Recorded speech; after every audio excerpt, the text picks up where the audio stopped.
Thank you so much for jumping in, and thank you so much for being a part of my community.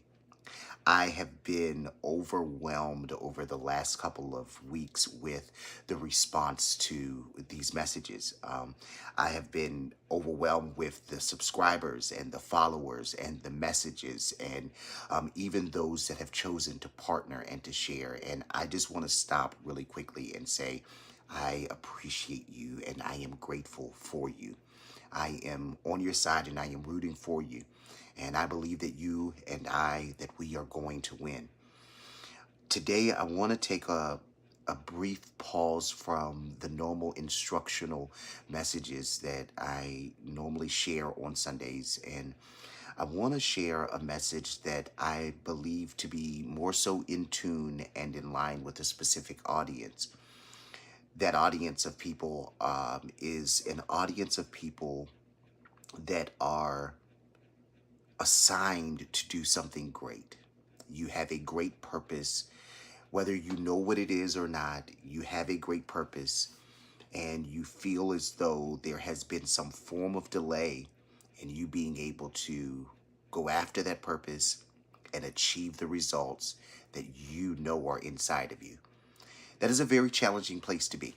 And there are a number of people that have experienced the same exact feeling where they know that there's something great on the inside, but for some reason or another, there is this distance between the something that is great that has been revealed inside of them and their ability to be able to see it become manifested or for them to walk in it.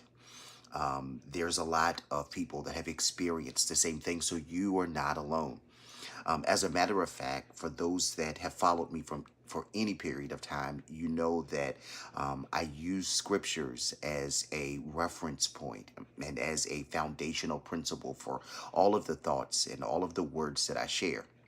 And there, in the stories of the scriptures, we will find multiple individuals that had experienced the same exact feeling. But yet, there was this moment of turn where they were able to walk in what it is that they were called to do, and they were able to walk in what they were called to be. This should give you hope to assure you that if you are feeling like there is a purpose and there is a mission or there are gifts or there is something that God has put inside of your heart, this should give you hope that it will happen, that what it is that is placed inside of you will happen, that God does not waste thoughts. He does not waste ideas. If God birthed it in you and if he allowed it to take root inside of your heart to be something that you would go after or something that you would desire, then that same God is the God that's going to allow it to come to pass.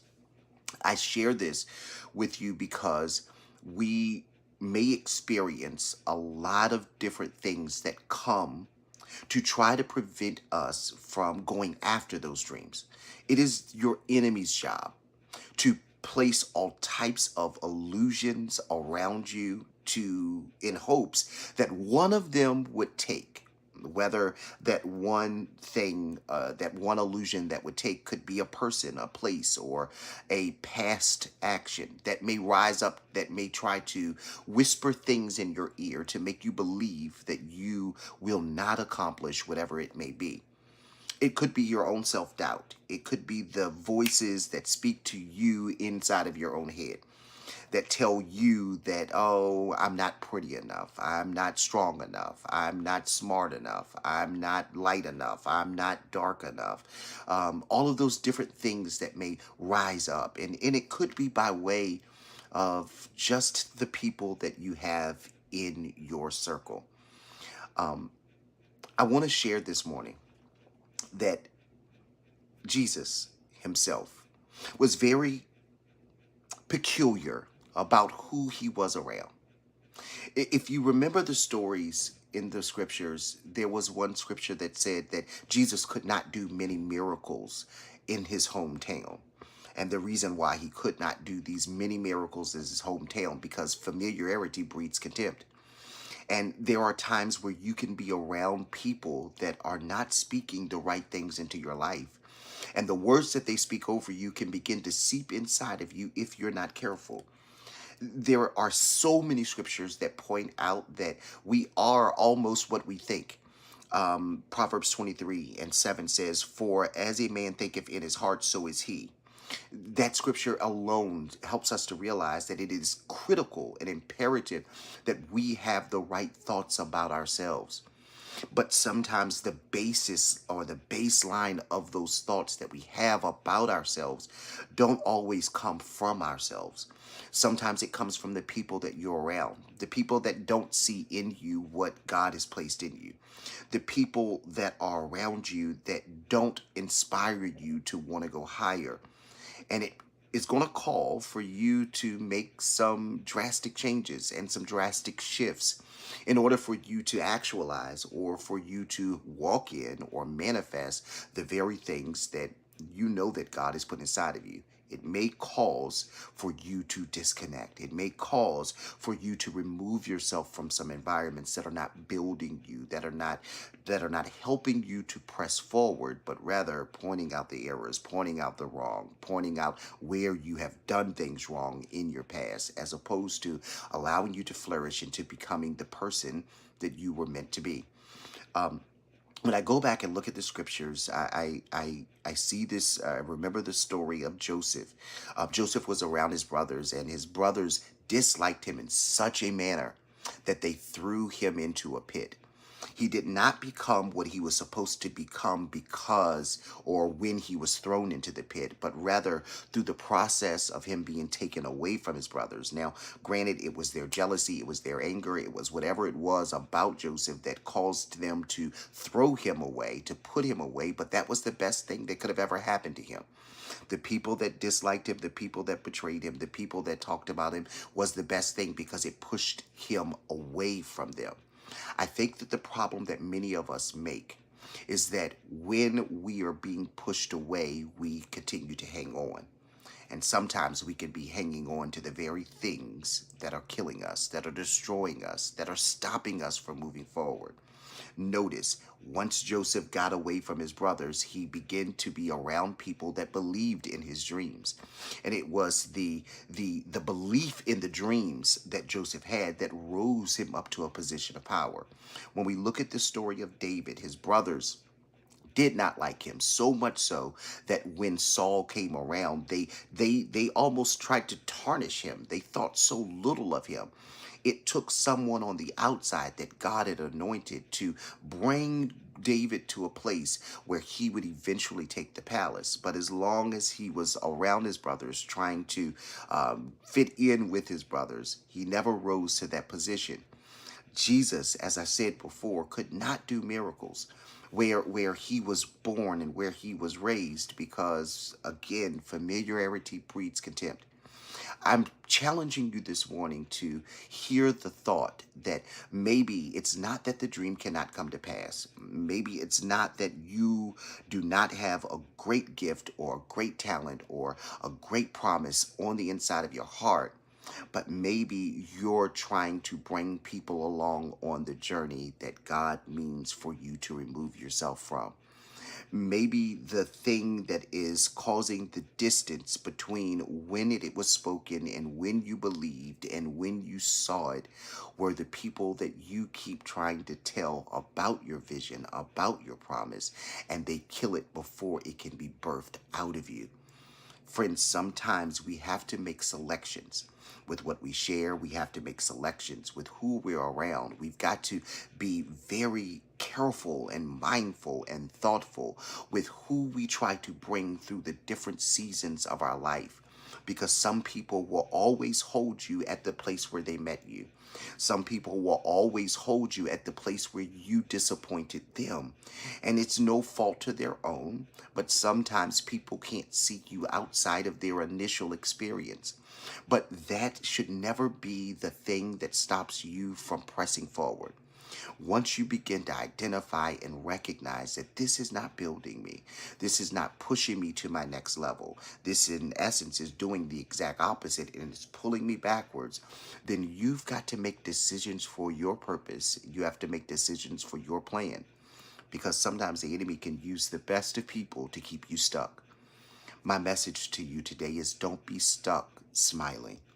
Don't be stuck around people that continue to smile but don't have your best interest in heart.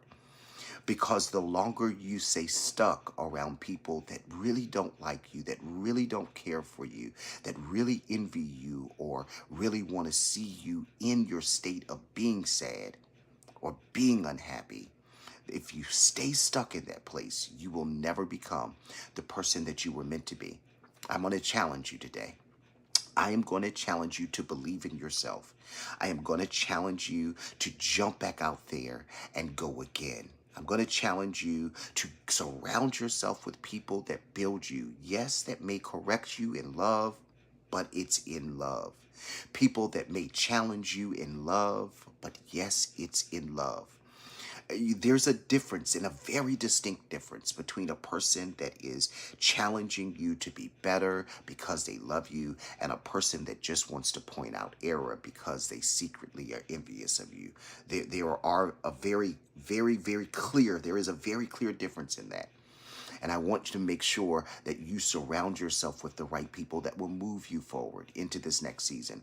You know, there's another scripture that I heard the other day, and it kind of rained out to me. It's in Luke chapter 17, verse number 32. Actually, I'll go to verse number 32, and it says, remember Lot's wife, one of the shortest verses in the Bible. And it says to remember Lot's wife. Well, what did Lot's wife do? Lot's wife turned back to look at the town that she had just left, that God brought her out of. She just simply turned back to look. Sometimes we can't even turn back to look. We've got to go forward at all costs. We've got to realize that everything that is smiling is not always our friend. And we've got to be able to stand up for ourselves enough, stand up for our purpose enough, stand up for our promise enough that we're willing to go forward, even if that means leaving things behind. Sometimes you've got to leave behind what's holding you back. I am praying that this message has encouraged you, that it has pointed out some truth inside of you that you needed to hear, and that you will be willing to run and rush after your purpose and your dreams. And the more you disconnect, the more you let go, kind of like the hot air balloon, the higher you'll begin to climb. That I pray that within the next couple of months, you will see yourself rise to places and to positions and have things that you could have only imagined a few months ago, because dreams do come true. But sometimes we have people around us that are killing the dreams that we've got to walk away from so that we can see all that we were really meant to be. Thank you so much for jumping in. Thank you so much for watching. Consider doing me a favor and share this message with someone else, because someone else may need to hear this. It may be the very thing they need to help them move after their dreams. Maybe you need prayer today. Just simply say in the comment section, I need prayer. I'm going to challenge as many of you all that can to subscribe today. Subscribe on YouTube, subscribe and follow on Instagram or whatever platform you're not a part of. I thank you so much for all of you that have been jumping out there and sending messages. It's really encouraging and empowering, and I'm so glad to be a part of this community. Thank you for those that consistently sow into this ministry and sow into my life and to the life of the things that I'm doing, because it does take finances to do exactly what I'm doing. And I thank you so much for those of you all that have been supporting to help me with these initiatives of brightening the world just a little bit better. Thank each and every one of you. God bless you, and let's have a